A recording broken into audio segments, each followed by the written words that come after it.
এই এবার এই অফিস ভাঙচুর করে কি করছে অবস্থাটা দেখেন। এই দেখেন এই হসপিটাল উঠা বসা করি কালি কেন তুমি আরাম করতেছো এ কথা কইতেই ওর কলার ধরে শুয়াই ফেলাইছে। আমি কি আমার স্বামীরে মারতেছে আমি কি দেখতে পারবো? তখন আমি কইছি তুমি ওর শৈলে হাত ধোকা কই আমি গেছি আর ও আমার ধরে নির্যাতন কল মানে এমনভাবে লাথি মারছে, লাথিটা আমার তলফের মধ্যে লাগছে। তখন এন থেকে ওইটা আরও লোক আছে, হেরে থামাইলো। যদি না থামাইতো হেন আমার লাশ পড়ে যেত। তাতে যাই পারিনি এবং পয়লা যখন আসে গ্যামজাম করে তখন 3 জন ছিল। এর কোলে ফোন দিয়ে নিয়ে আসে বহু পোলাপান এনে এমপি সাহেব যার সাথে হ্যাটাক করেছে। আমরা তো সবাই গেছি এমপি সাহেবের পাঁচ আগুই দিতে করলে সব আমার দোকানে কালকেরা প্রমাণ আছে, সব আছে।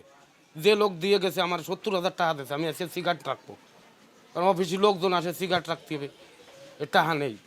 নিয়ে গেছে সিগারেট ছিল 2-3 প্যাকেট, না কার্টুন না, মানে আমি তোর সিগারেট রাখবো বিদায় তো কালকে টাকা নিছি।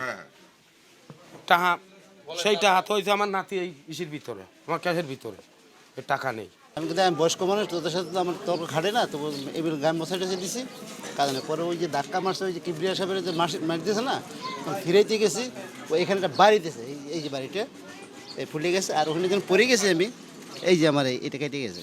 আমি দেখ ওরা একটা হাতুর নিয়ে এসেছিলো, হাতুর ছোটো হাতুর, ওই পরে পাওয়া গেছে হাতুরটা অর্ধেক ফেলাই দিয়ে গেছে। পরে আমরা ওদিক গেছি, এদিকে শুনে দিয়ে অবস্থা। আতঙ্ক বা ভয় আছেন কিনা?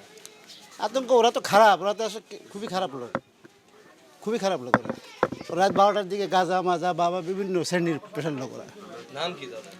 নাম তো ওই বুলেট নাম, কিন্তু এছাড়া বাপ মার নামও জানি না। আসলে কারা কি করে?